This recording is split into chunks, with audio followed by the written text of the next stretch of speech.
وَلَقَدْ يَسَّرْنَا الْقُرْآنَ لِلذِّكْرِ فَهَلْ مِن مُّدَّكِرٍ۔ السلام علیکم ورحمۃ اللہ وبرکاتہ۔ الحمدللہ وکفیٰ وسلام علی عبادہ الذین اصطفیٰ۔ اشہد ان لا الہ الا اللہ وحدہ لا شریک لہ واشہد ان محمدًا عبدہ ورسولہ صلی اللہ علیہ وآلہ وسلم۔ اللہم صلی علی محمد وعلی آل محمد کما صلیت علی ابراہیم وعلی آل ابراہیم انک حمید مجید۔ اللہم بارک علی محمد وعلی آل محمد کما بارکت علی ابراہیم وعلی آل ابراہیم انک حمید مجید۔ اما بعد فاعوذ باللہ السمیع العلیم من الشیطان الرجیم من ہمزہ ونفخہ ونفثہ۔ بسم اللہ الرحمن الرحیم۔ وقالت لأختہ قصیہ فبصرت بہ عن جنب وہم لا یشعرون۔ اور اس نے کہا اس کی بہن سے کہ اس کے پیچھے پیچھے جاؤ۔ فبصرت بہ عن جنب، پس اس نے نگاہ رکھی ایک طرف سے، یعنی دور سے دیکھتی رہی۔ وہم لا یشعرون، اور وہ اس بات سے بے خبر تھے کہ وہ دیکھ رہی ہے۔ آیت نمبر 11 سورۃ القصص، یہاں سے آج کے سبق کا آغاز اللہ کی توفیق سے ہو رہا ہے۔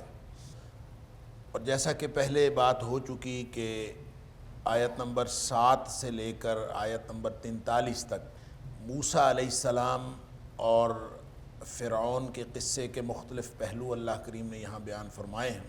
اور اس کے بارے میں نے عرض کیا تھا کہ فرعون اور موسیٰ علیہ السلام کا جو معاملہ ہے، اس قصے کا تذکرہ قرآن حکیم میں سب سے زیادہ آیا ہے باقی قصوں کی نسبت۔ اور یہ والا جو سورۃ القصص کے اندر جو بیان ہے، یوں کہہ لیجیے کہ اس میں کچھ تفصیل بھی ہے اور یہاں اس قصے کی تکمیل بھی ہے۔ اس سے ماقبل کی جو دو صورتیں ہیں، سورۃ الشعراء اور سورۃ النمل، اس میں بھی ذکر کافی تفصیل سے ہوا، لیکن جو تفصیل سورۃ القصص کے اندر آئی ہے وہ تفصیل وہاں پہ موجود نہیں۔ تو وہ پہلو بھی اگرچہ بیان ہوئے ہیں جو پہلو ماقبل کی صورتوں میں بیان ہو چکے، لیکن یہاں پہ بہت خاص حوالوں سے بھی اللہ کریم نے تذکرہ فرمایا ہے۔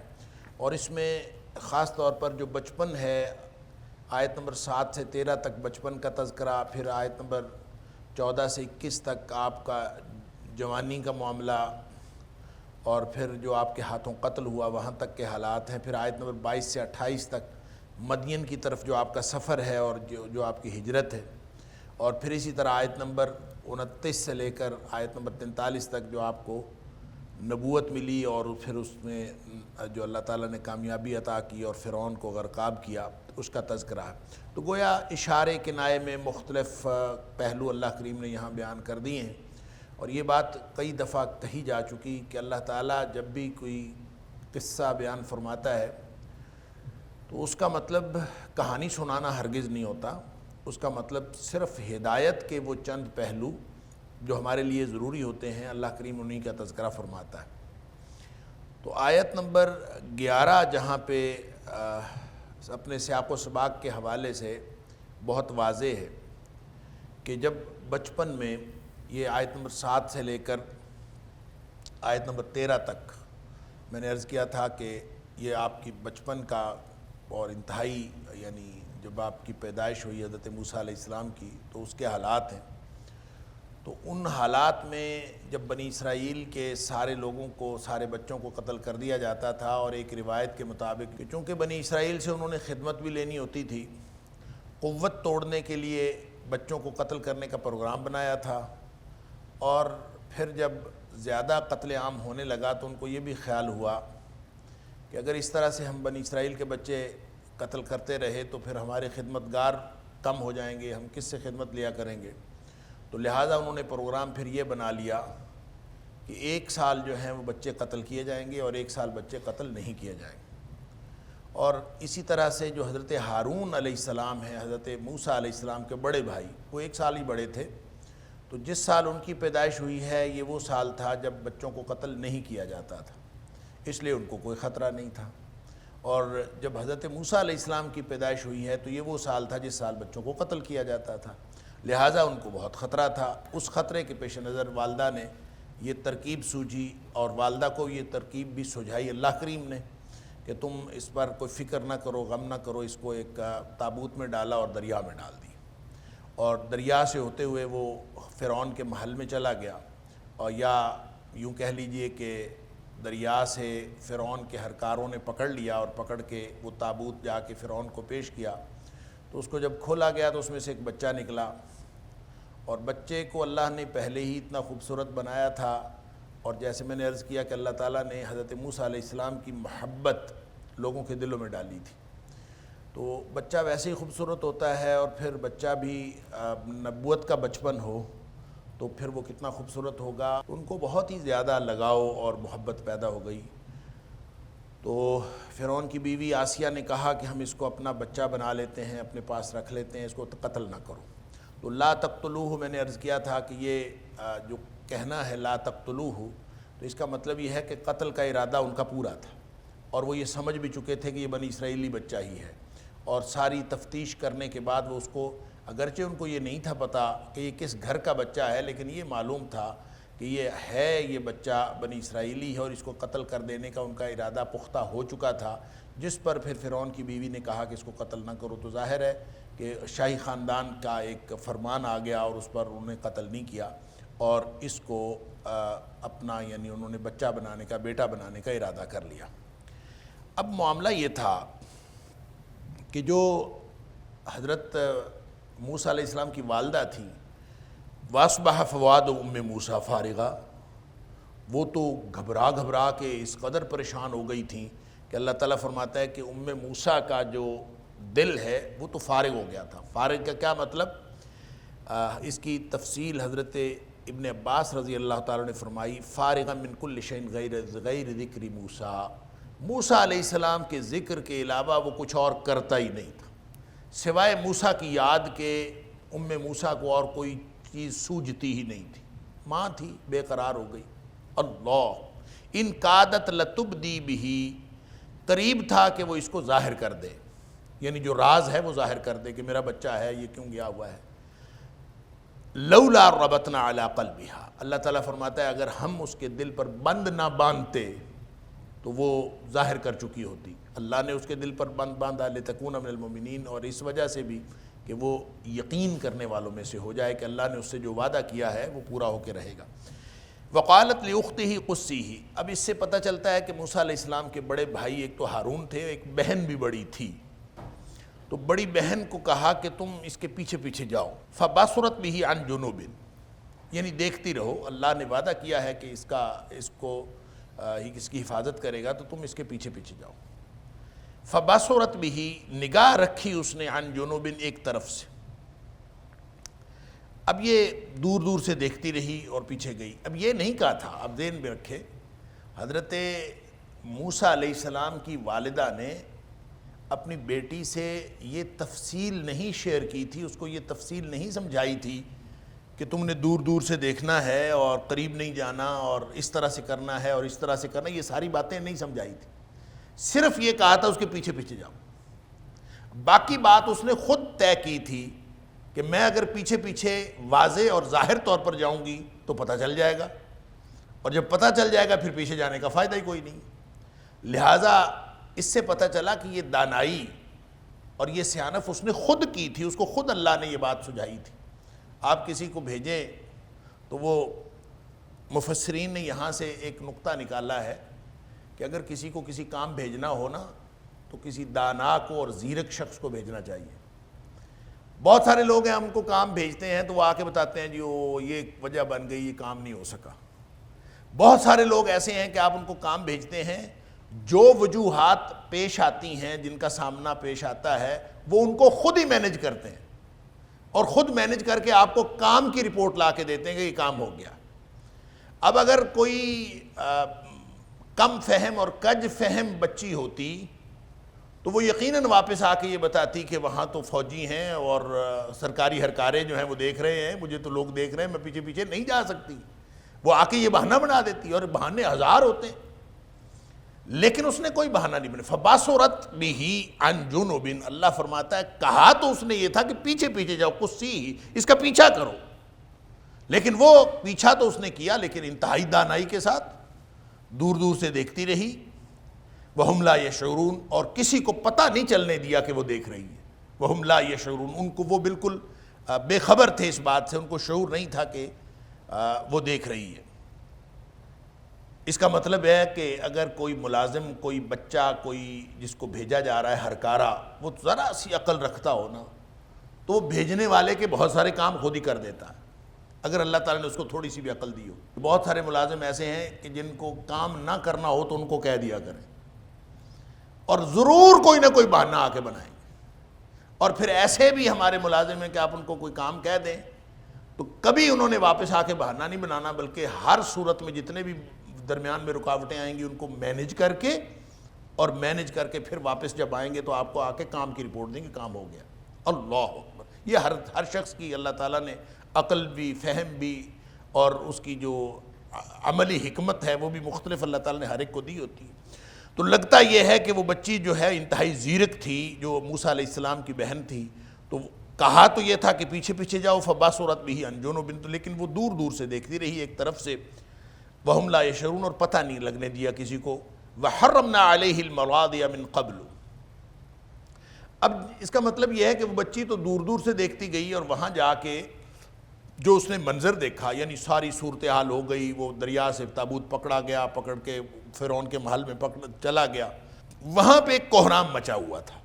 کوہرام کس بات سے مچا ہوا تھا؟ اللہ فرماتا ہے وحرمنا علیہ المراضع من قبل, ہم نے پہلے ہی اس سے مختلف دودھ جو ہیں وہ حرام کر دیے تھے. وحرمنا, ہم نے حرام کر دیے تھے, علیہ, اس کے اوپر, المراضع, مراضع کا مطلب دودھ پلانے والیاں ہوتی ہیں. تو انہوں نے کوئی دودھ پلانے والی ہی لانی تھی اس بچے کو دودھ پلانے کے لیے. دوسری بات یہ ہے کہ اس دور کے شرفاء کا طریقہ بھی یہی تھا کہ وہ دودھ پلانے والیوں کو دیتے تھے, اور وہ دایا جو ہے وہ لے کے چلی جاتی تھی اپنے گھر, اور وہ اسی طرح سے بچوں کی پرورش ہوا کرتی تھی. جیسے نبی پاک صلی اللہ علیہ وسلم کو بھی حلیمہ سعدیہ لے کے گئیں, اور انہوں نے نبی پاک صلی اللہ علیہ وسلم کی پرورش کی, تو کئی سال کے لیے وہاں رہی. اسی طرح سے وہاں بھی اس وقت بھی یہی طریقہ کار تھا. لیکن صورتحال یہ تھی کہ جس دایا کو بھی بلایا جاتا تھا اس کا دودھ ہی نہیں پیتے تھے موسیٰ علیہ السلام.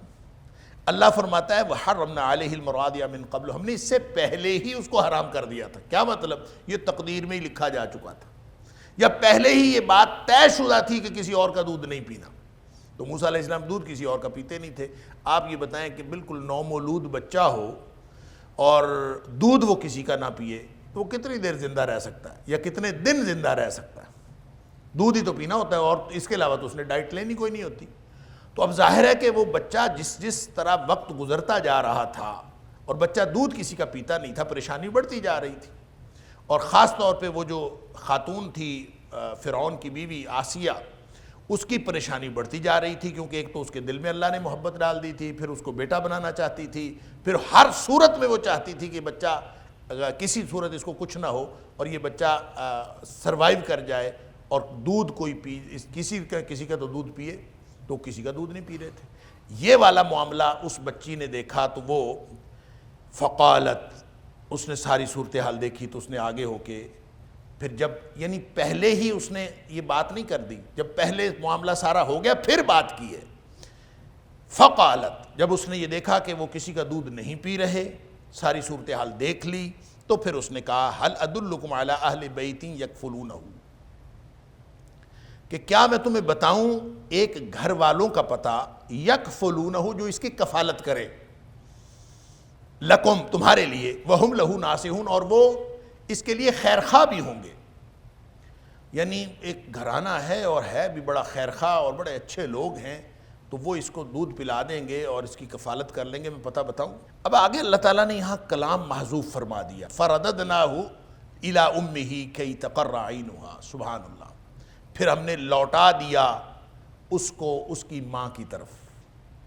یہاں پہ کلام محذوف ہے, کیسے ہو سکتا ہے بڑھا؟ وہاں پہ سوال و جواب ہوئے ہوں گے. اگر آخر شاہی خاندان کا بچہ تھا تو ایسے تھوڑی انہوں نے اس کو پکڑا دیا ہوگا کہ اچھا چل تو کہتی ہے تو ہم اس کو دے دیتے ہیں, ایسا نہیں ہوا ہوگا. یقیناً جس طرح کے سوالات شاہی خاندان میں ہونے چاہیے وہ سارے سوالات ہوئے ہوں گے، اور سارے سوالات کا جواب دے کے اس بچی نے ان کو مطمئن کیا ہوگا۔ مثلاً اگر انہوں نے سوال کیا ہوگا کہ تم کون ہو اور گھر والے کون ہیں، ان کا تعارف کرواؤ، تو اس نے تعارف کروایا وَهُمْ لَهُ نَاصِحُونَ، سارے جو ہیں خیر خواہ لوگ ہیں، اور جو بچہ ہے اس کے بھی خیر خواہ ہیں، خدمتگار لوگ ہیں۔ وَلَقَدْ يَسَّرْنَا الْقُرْآنَ لِلذِّكْرِ فَهَلْ مِن مُّدَّكِرٍ وَلَقَدْ يَسَّرْنَا الْقُرْآنَ لِلذِّكْرِ فَهَلْ مِن مُّدَّكِرٍ۔ یہ بھی سوال ہوا ہوگا کہ تیری ماں جو دودھ پلائے گی تو تیری ماں کے ہاں اس کا مطلب ہے بچہ پیدا ہوا ہے، تو یہ بھی کتنی خوفناک بات تھی کہ اس کو یہ تو گویا راز افشا کر دینے والی بات تھی۔ تو اس کے پاس اس کا بھی جواب تھا کہ اس نے کہا ہوگا کہ نہیں، میری ماں کے ہاں پچھلے سال بچہ ہوا ہے، ہارون بڑے تھے نا، پچھلے سال ہی تو ہوئے تھے، تو ماں کے ہاں دودھ اس لیے ہے کہ پچھلے سال بچہ ہوا تھا۔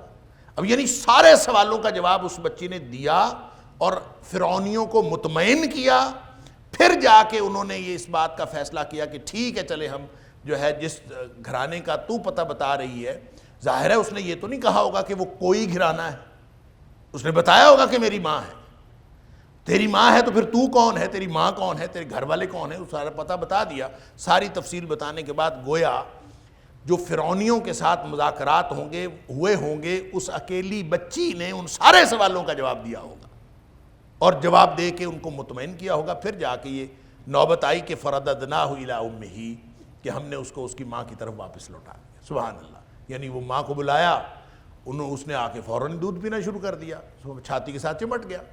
تو یہ وہ تو ماں اور بچے کا معاملہ تھا۔ اللہ تعالیٰ فرماتا ہے فَرَدَدْنَاهُ إِلَىٰ أُمِّهِ، یوں ہم نے واپس لوٹا دیا اس کو اس کی ماں کی طرف، کئی تقر عینها، تاکہ اس کی آنکھیں ٹھنڈی ہو جائیں۔ سبحان اللہ۔ ولا تحزن، اور وہ غم نہ کرے۔ ظاہر ہے کہ وہ بچہ کہیں اور پلتا تو وہ صحیح سلامت بھی پلتا تو ماں کا غم تو ختم نہیں ہونا تھا، تو اب ماں کا غم بھی ختم ہو گیا کہ ماں کے پاس ہی آ گیا بچہ پالنے کے لیے۔ وَلِتَعْلَمَ أَنَّ وَعْدَ اللَّهِ حَقٌّ، اور تاکہ اس کو یہ معلوم ہو جائے کہ اللہ کا وعدہ سچا ہے۔ اللہ نے وعدہ فرمایا تھا تو ایک وعدہ کتنی دیر لگی وعدہ پورا ہونے میں؟ سبحان اللہ، اتنی دیر ہی لگی نا جتنی دیر ایک بچہ بغیر دودھ پیے زندہ رہ سکتا، یعنی وہاں سے چلا تھا تو دودھ پیے بغیر کسی کا دودھ نہیں پیا، اس لیے کہ اللہ نے حرام کر دیا تھا اس کے اوپر دودھ پینا ہی نہیں کسی کا، تو دودھ اپنی ماں کا ہی پیا، تو ماں کا ہی دودھ پہلے پیا ہوا تھا، تو ایک دفعہ دودھ پی کے دوسری دفعہ دودھ پینے کے درمیان بچہ کتنی دیر زندہ رہ سکتا؟ تو بس اتنی سی دیر لگی اور اللہ نے وہ وعدہ پورا کر دیا۔ وَلِتَعْلَمَ أَنَّ وَعْدَ اللَّهِ حَقٌّ، اور تاکہ وہ جان لے کہ اللہ کا وعدہ سچا ہے۔ وَلَٰكِنَّ أَكْثَرَهُمْ لَا يَعْلَمُونَ، اللہ اکبر، اور لیکن اکثریت لوگوں کی اس بات کو جانتی نہیں کہ اللہ کا وعدہ سچا ہے اور اللہ کا وعدہ حق ہے اور اللہ کا وعدہ پورا ہو کے رہتا ہے۔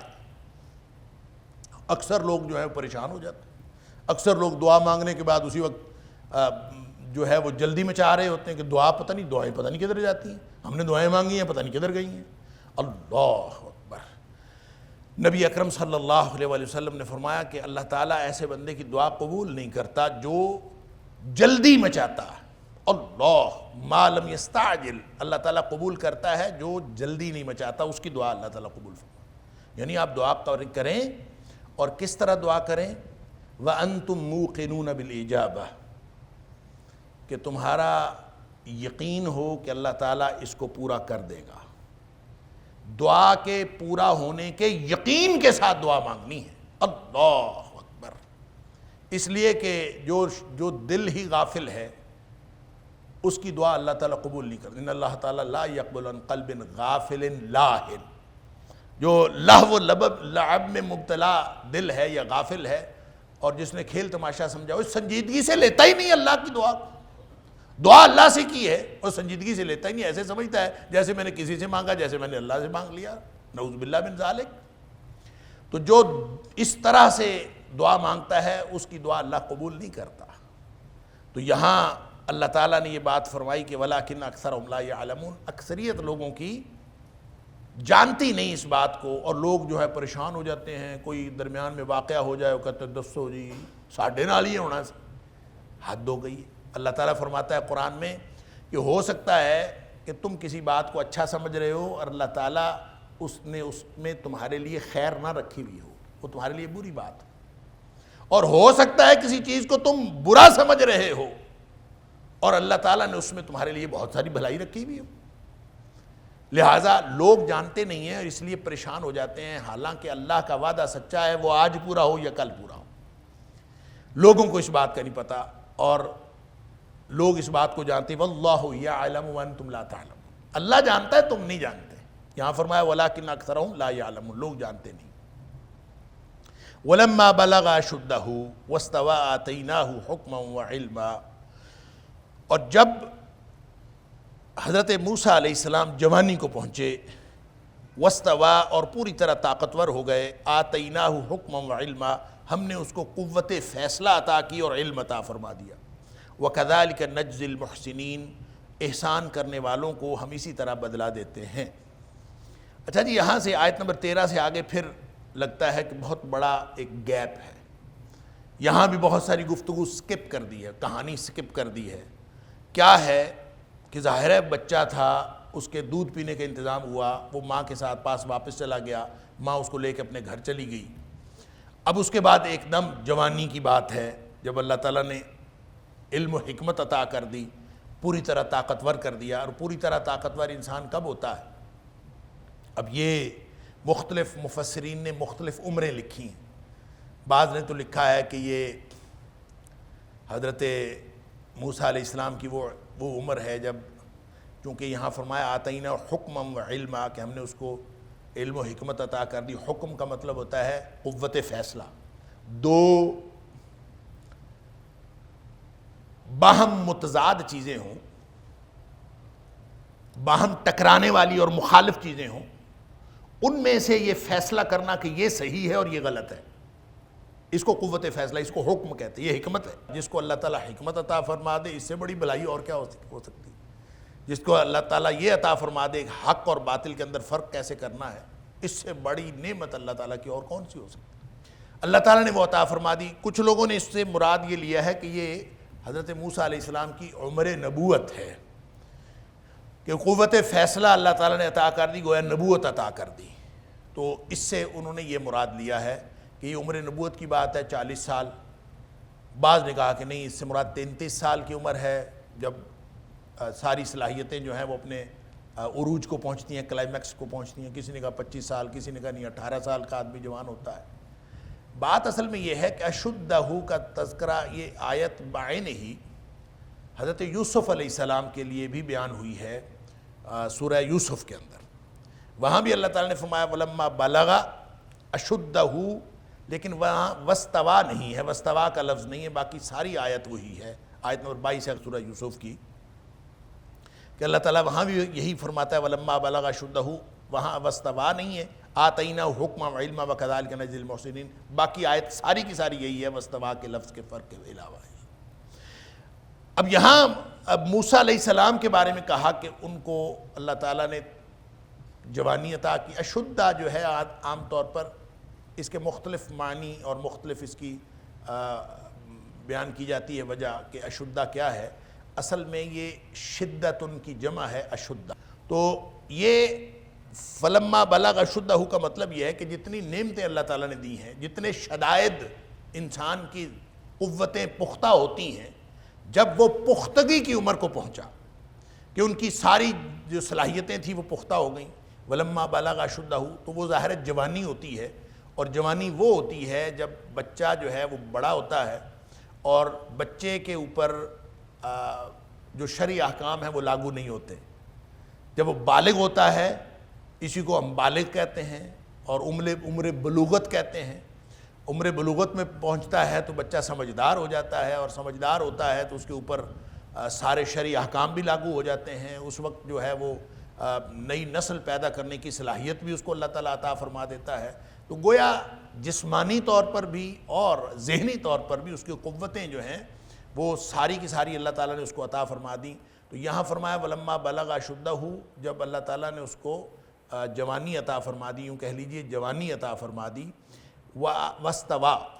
وَاسْتَوَا کا لفظی معنی ہے اور برابر کر دیا. معنی یہ ہے کہ پوری طرح طاقتور کر دیا، زور آور بھی بنا دیا. اسی لیے کہتے ہیں کہ حضرت یوسف علیہ السلام اور حضرت موسیٰ علیہ السلام کا اگر آپس میں تقابل کریں صلاحیتوں کا، تو موسیٰ علیہ السلام کو جو اللہ تعالیٰ نے جسمانی صلاحیت دی تھی نا، وہ یوسف علیہ السلام سے زیادہ تھی. یعنی جسمانی طور پر طاقتور تھے، زبردست قوت اللہ تعالیٰ نے عطا فرما دی. اس لیے فلما بلغ اشدہ واستوى، یہ زائد جو اللہ کریم نے کلمہ ارشاد فرمایا، اس کا مطلب یہ ہے کہ وہ قوتیں طاقتیں عطا فرمائی تھی. یہ عمر نبوت اس لیے نہیں ہو سکتی کہ نبوت تو اس وقت ملی ہے جب آپ مدین سے واپس آ رہے تھے. مدین گئے، 10 سال مدین میں رہے، اور مدین میں 10 سال رہنے کے بعد پھر وہاں سے جب واپس آ رہے تھے تو نبوت تو اس وقت ملی ہے. تو اس کا مطلب ہے اس کا تعلق عمر نبوت کے ساتھ نہیں ہے. تو اس کو آپ 25 سال کہہ لیں، 20 سال کہہ لیں، 30 سال کہہ لیں یا 18 سال کہہ لیں، جتنی بھی عمر کا آپ لگا لیں. اور ظاہر ہے کہ عمر بلوغت کو اگر پہنچنے کی آپ بات کریں تو ہر جو آب و ہوا کے اندر اور ہر طرح کے علاقے کے اندر یہ عمر مختلف ہو سکتی. بعض اوقات سال 2 سال پہلے ہو سکتی ہے، بعض اوقات سال 2 سال بعد ہو سکتی ہے. اور پھر خاص طور پہ حضرت موسیٰ علیہ السلام کو دیکھیں کہ بچپن تو ان کا گزرا اپنی ماں کے پاس. اب وہ جو لڑک پنا ہے وہ بھی اللہ کریم نے یہاں پہ کہانی سکپ کر دی ہے کہ لڑک پنے کی عمر کہاں گزری؟ ماں باپ کے پاس گزری. اور ظاہر ہے جب ماں باپ کے پاس گزری تو بہن بھائیوں کے ساتھ بھی حضرت موسیٰ علیہ السلام کا وہ پورا بانڈنگ ہو گئی، پورا تعلق قائم ہو گیا اور وہ باہمی محبت قائم ہو گئی. پھر بنی اسرائیل کے سارے حالات سے آگاہی بھی ہو گئی، اور بنی اسرائیل اور قبطیوں کا جو باہمی مخالفت تھی وہ بھی ساری سمجھ میں آ گئی. یعنی جتنے حالات تھے حضرت موسیٰ علیہ السلام نے تو اپنے لڑک پنے میں ہی جان لیے تھے، اور سارا علم ان کو ہو گیا تھا کہ یہاں کے حالات اور معاشرتی معاملات کیا ہیں. اور پھر جا کے وہ جب جوان ہوئے ہیں، ظاہر ہے پھر لڑک پنے میں پھر واپس آ گئے. جب بچہ بھاگنے دوڑنے کے قابل ہوتا ہے تو پھر واپس آ جاتا ہے. جیسے نبی پاک صلی اللہ علیہ وسلم 4 سال رہے وہاں، اسی طرح چند سال حضرت موسیٰ علیہ السلام بھی اپنے ماں باپ کے پاس رہے. پھر وہ شاہی محل میں آ گئے. اب شاہی محل کے اندر جس طرح شہزادوں کی طرح کسی کی پرورش ہو تو وہاں صلاحیتیں اور قوتیں کتنی جلدی آ جاتی ہیں یہ سب لوگوں کو معلوم. لہٰذا یہ کہنا کہ وہ 40 سال کی عمر تھی یہ درست نہیں. کتنی تھی واللہ عالم، لیکن اللہ فرماتا ہے وَلَمَّا بَلَغَ أَشُدَّهُ، جب صلاحیتیں پوری پختگی کی کو پہنچ گئیں اور پروان چڑھ گئیں، وَاسْتَوَا، اور ہم نے ان کو پوری طرح قوت والا طاقت والا بنا دیا. یعنی پوری طاقت اللہ تعالیٰ نے عطا فرما دی حضرت موسیٰ علیہ السلام کو. تو اس وقت صرف جسمانی طاقت عطا نہیں ہوئی، وَآتَيْنَاهُ حُكْمًا وَعِلْمًا، قوت فیصلہ بھی اللہ کی طرف سے عطا ہو گئی اور علم بھی عطا ہو گیا. علم کس طرح سے عطا ہو گیا؟ ایک علم کی وہ ڈائمنشن ہے جو وہ علم جو اندر پوٹینشل موجود ہوتا ہے اور انسان نے سیکھنا ہوتا ہے، وہ سارا علم انہوں نے سیکھا بادشاہ کے محل میں رہ کے، فرعون کے محل میں رہ کے. ظاہر ہے تعلیق مقرر کیے گئے ہوں گے، وقت کی ساری تعلیم دی گئی ہوگی. حضرت موسیٰ علیہ السلام کو جو اس وقت کی عصری تعلیم تھی وہ ساری کی ساری دی گئی ہوگی. دوسرا علم انہوں نے حاصل کیا جو وحی کا علم ہے، یا وہ ٹریڈیشنل علم ہے، وہ روایتی علم ہے جس کا تعلق بنی اسرائیل کی روایت کے ساتھ تھا، جو حضرت یوسف علیہ السلام اور یعقوب علیہ السلام کی روایت کے ساتھ تھا. وہ انہوں نے اپنے ماں باپ سے سیکھا اور ماں باپ کے گھر رہ کے اس کی پوری آگاہی حاصل کی. یوں ان کو صرف یعنی روحانی اور جسمانی علوم حاصل نہیں ہوئے بلکہ معاشرتی حالات کا علم بھی ہو گیا، اور معاشرتی حالات میں صحیح اور غلط کو پہچاننے کا علم بھی ہو گیا. حکما و علما، قوت فیصلہ بھی اللہ کی طرف سے عطا ہو گئی اور علم بھی عطا ہو گیا. یہ ہیں موسیٰ علیہ السلام جو اب پورے یعنی تندرست، توانا اور پوری قوت کے ساتھ اور پوری صلاحیتوں کے ساتھ جو ہیں تیار ہو گئے ہیں کہ اب وہ حالات کا مقابلہ کرنے کے لیے اللہ تعالیٰ نے ان کو تیار کر لیا. وَلَقَدْ يَسَّرْنَا الْقُرْآنَ لِلذِّكْرِ فَهَلْ مِن مُّدَّكِرٍ وَلَقَدْ يَسَّرْنَا يسرنا القرآن للذكر فهل من مدكر وَكَذَلِكَ نَجْزِي الْمُحْسِنِينَ، یوسف علیہ السلام کے بارے میں بھی یہی فرمایا تھا وَكَذَلِكَ نَجْزِي الْمُحْسِنِينَ، محسنین کو ہم اسی طرح سے عطا کرتے ہیں، كَذَلِكَ نَجْزِي، اسی طرح بدلہ دیتے ہیں المحسنین، محسنین کو۔ اس کا مطلب ہے یوسف علیہ السلام بھی محسنین میں سے تھے اور حضرت موسیٰ علیہ السلام بھی محسنین میں سے تھے۔ اور سورہ نساء میں ہم پڑھ آئے ہیں کہ حضرت ابراہیم علیہ السلام بھی محسنین میں سے تھے۔ محسن کون ہوتا ہے یہ سمجھنا چاہیے، محسن کون ہوتا ہے۔ ایک تو احسان کی وہ ڈیفینیشن، محسن کا لفظی معنی تو ہوتا ہے نیک، یعنی یہ حسن سے ہے، حسن یا حسنہ نیکی کو کہتے ہیں، تو محسن جو نیکی کرنے والا ہو، لہٰذا ہر نیکی کرنے والا محسن ہوتا ہے عمومی معنوں میں لفظی طور پر۔ لیکن اسلام نے اور قرآن نے جو محسن کی اصطلاح دی ہے وہ مطلقاً نیک نہیں ہے، بلکہ وہ نیک ہے جو ہر لمحہ نیکی میں آگے سے آگے بڑھتا چلا جائے، وہ اس کو محسن کہتے ہیں۔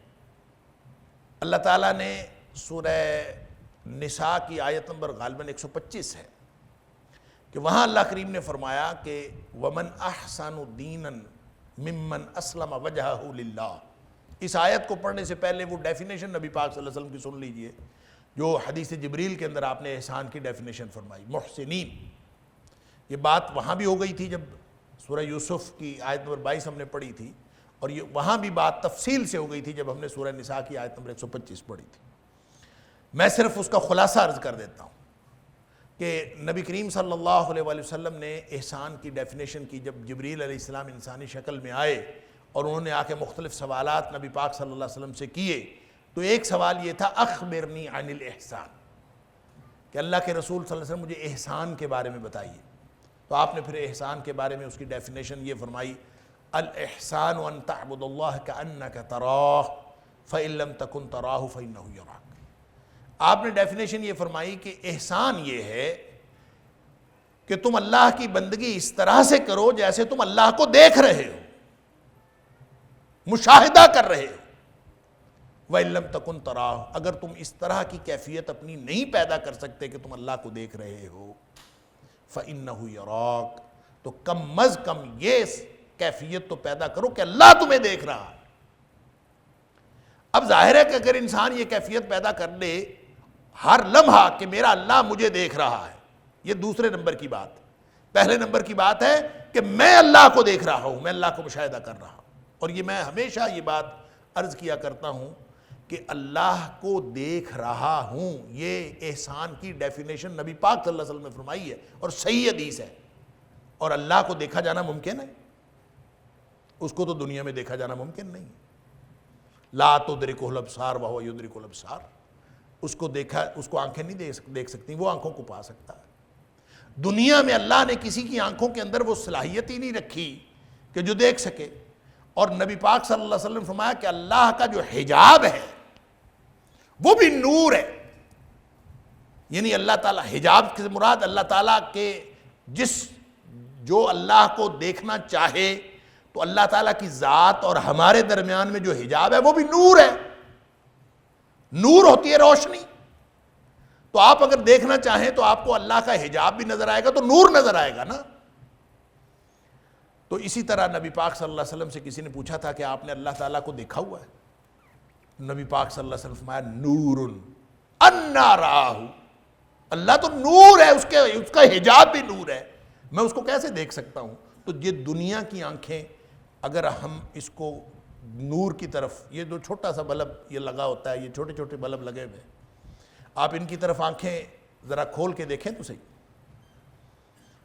تیز روشنی کی وجہ سے آپ اگلے لمحے آپ کی آنکھیں بند ہو جائیں گی۔ تو جو حجاب اللہ کا نور ہوگا اس کو کیسے دیکھا جا سکتا ہے؟ لہذا لا تدرک الابصار، اس کو آنکھیں پا ہی نہیں سکتی۔ اور ہمیں احسان کی ڈیفینیشن کیا دی گئی ہے؟ کانک تراہ، جیسے تو اللہ کو دیکھ رہے ہو۔ اس کا مطلب ہے یہ ناقابل حصول ٹارگٹ ہے جو ہمیں دیا گیا، یہ ہمیں جو تصور دیا گیا ہے بندگی کا، یہ ناقابل حصول۔ اس لیے کہ اگر آپ اس ٹارگٹ پر پہنچنے کی کوشش کریں گے تو ساری زندگی کوشش ہی کرتے رہیں گے بہتر سے بہتر کرنے کی، کبھی ٹارگٹ پر پہنچ نہیں سکتے۔ ٹارگٹ ہی ایسا ہے، یہ ٹارگٹ تو ہم بنا سکتے ہیں، یہ تو ہم اپنی زندگی میں تصور بنا سکتے ہیں کہ میرا اللہ مجھے دیکھ رہا ہے، لیکن یہ کہ میں اللہ کو دیکھ رہا ہوں یہ تو ممکن نہیں ہے۔ لیکن اس کیفیت کو پیدا کرنا ہی احسان ہے، تو اس کا مطلب یہ ہے کہ ہر لمحہ آپ نیکی پہلے سے زیادہ بہتر کریں، پھر اس سے بھی آگے جائیں، پھر اس سے بھی آگے جائیں، ساری زندگی بہتر سے بہتر کرتے رہیں۔ محسن وہ ہوتا ہے جو بہتر سے بہتر کرتا جاتا ہے، جس کا ہر اگلا دن پچھلے سے بہتر ہوتا ہے، جو اپنے کام کو بہتر سے بہترین کرنے کی کوشش کرتا ہے۔ وہ اگر فرض نماز پڑھ رہا ہوتا ہے تو وہ اس کو کافی نہیں سمجھتا، وہ 7 سنتوں کو بھی ضروری سمجھتا۔ جب وہ سنتیں پڑھ لیتا ہے تو پھر اس کو 7 نوافل کو بھی ضروری سمجھتا ہے۔ وہ ہر اس کا اگلا دن جو ہے پچھلے دن سے بہتر ہوتا ہے۔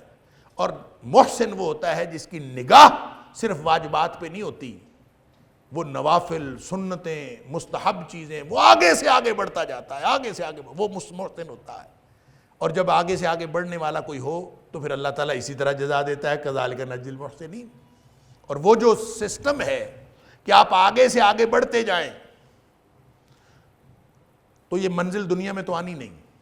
اس کا نتیجہ کیا ہوگا؟ آپ ہر لمحہ، اگر محسن کوئی ہوگا، اگر کوئی احسان کی منزل حاصل کرنا چاہتا ہوگا، اگر کوئی اس راستے پہ چلا ہوگا تو وہ ہمیشہ بہتر سے بہتر کرتا جائے گا۔ اس کی زندگی بہتر سے بہتر، بہتر سے بہتر راستے میں موت آ جائے گی۔ وَاعْبُدْ رَبَّكَ حَتَّى يَأْتِيَكَ الْيَقِينُ، راستے میں موت آ جائے گی، پھر وہ آگے سے بڑھتا جائے گا۔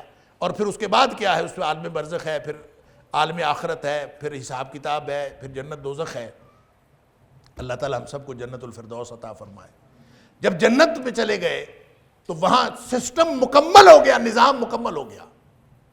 اس وقت نبی کریم صلی اللہ علیہ وسلم فرمایا کہ اللہ تعالیٰ کی طرف سے ایک فرشتہ منادی کرے گا، یا اہل الجنہ، جنتیو بات سنو، اللہ اکبر، اللہ تعالیٰ نے تمہارے ساتھ ایک وعدہ کیا تھا، آج اللہ وہ وعدہ پورا کرنا چاہتا ہے۔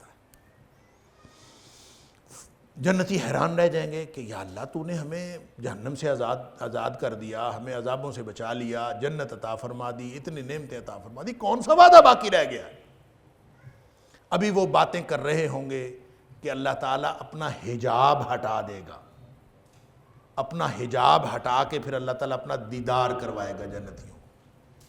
جب اللہ تعالیٰ اپنا دیدار کروائے گا تو جنتیوں کو اس دیدار کی جو لذت محسوس ہوگی اس کے مقابلے میں ان کو جنت کی ساری نعمتیں ہیچ محسوس ہوں۔ یہ ہے وہ احسان کا بدلہ، یہ ہے وہ ٹارگٹ جس کی طرف اللہ تعالیٰ نے ہمیں لگایا ہے۔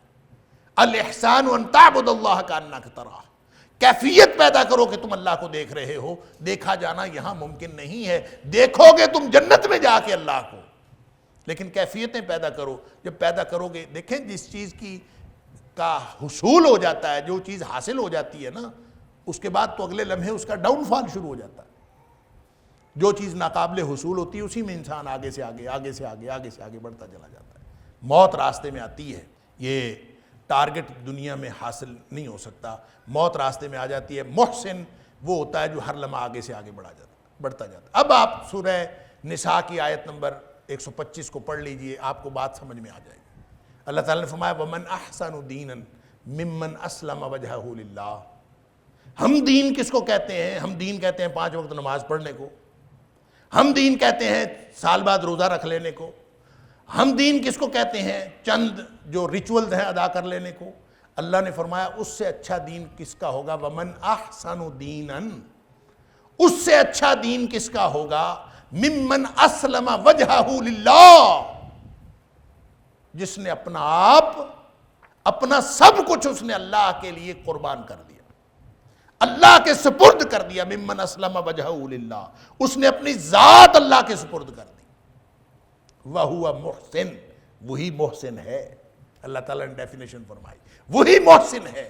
وہ اس بات پر راضی نہیں ہوتا، یہ اس بات پر قناعت نہیں کرتا کہ میں نے نماز پڑھ لی ہے کافی ہے، وہ دعائیں یہ نہیں کرتا کہ اللہ میری نمازیں قبول فرما، وہ دعائیں یہ کرتا ہے اللہ میری زندگی قبول فرما، اللہ میری جان قبول کر لے، میری ذات قبول کر لے، میری اولاد قبول کر لے، میرا سب کچھ قبول کر لے۔ اس کی اگر کسی کو یہ سمجھ نہ آئے، یہ ڈیفینیشن اللہ نے فرما دی ہے، وَمَنْ أَحْسَنُ دِينًا مِّمَّنْ أَسْلَمَ وَجْهَهُ لِلَّهِ وَهُوَ مُحْسِنٌ، یہی محسن ہے جو دین میں کسی ایک جگہ پہ رکتا نہیں ہے بلکہ اپنا سب کچھ اللہ کے سپرد کر دیتا ہے، وَهُوَ مُحْسِن، وہی محسن ہے۔ اگر کسی کو نہیں سمجھ آئی ہو تو پھر اللہ تعالیٰ نے وہاں ایک پریکٹیکل ایگزامپل دی، فرمایا وَاتَّبَعَ مِلَّةَ إِبْرَاهِيمَ حَنِيفًا، اور وہ ابراہیم علیہ السلام کی ملت پر چلے۔ گویا ابراہیم علیہ السلام وہ تھے جنہوں نے اپنا آپ اپنے اللہ کے سپرد کیا ہوا تھا، اور وہ محسن ہونے کی ایک ایگزامپل تھے۔ انہوں نے کیا کہا تھا؟ انہوں نے کہا تھا ان صلاتی و نسکی و محیای و مماتی للہ رب العالمین، میری نماز، میری قربانی، میرا جینا مرنا سب اللہ کے لیے ہے۔ جب انسان ایسا کچھ کر دے، اپنا آپ اپنے اللہ کے سپرد کر دے، ابراہیم علیہ السلام نے کس طرح اپنا آپ اپنے اللہ کے سپرد کیا، آگ میں چلے جانے کو بھی انہوں نے پسند کر لیا، اس لیے کہ اللہ کے لیے ہے، اور سب کچھ لگا دیا، اپنی جان، مال، والدین، گھر بار سب کچھ چھوڑ دیا اللہ کے لیے، اولاد چھوڑ دی اللہ کے لیے، اولاد کے گلے پہ چھری پھیر دی اللہ کے لیے، سارا کچھ قربان کر دیا۔ یہ سمجھانے کے لیے ہے کہ محسن کون ہوتا ہے۔ لہذا کذالک نجزی المحسنین، جہاں اللہ تعالیٰ محسنین فرماتا ہے نا، یہ اسلام کا پروفیشنلزم ہے، یہ پرفیکشن ہے۔ ایک جگہ حکم بھی فرمایا وَأَحْسِنُوا إِنَّ اللَّهَ يُحِبُّ الْمُحْسِنِينَ، دیکھو تم عام زندگی نہ گزارو، محسنین والی زندگی گزارو۔ احسنوا، بہتر سے بہتر کرتے جاؤ۔ کیوں؟ اللہ ایسے لوگوں کو پسند کرتا ہے، محسنین کو اللہ پسند کرتا ہے۔ اور یوسف علیہ السلام بھی محسنین میں سے تھے، ابراہیم علیہ السلام بھی محسنین میں تھے، سارے انبیاء محسنین میں تھے۔ وہ اللہ تعالیٰ کی بہتر سے بہتر بندگی کی کوشش کرتے ہیں، وہ سارے محسنین میں سے تھے۔ إن هذا القرآن يهدي للتي هي أقوم ويبشر المؤمنين الذين يعملون الصالحات أن لهم أجرا كبيرا۔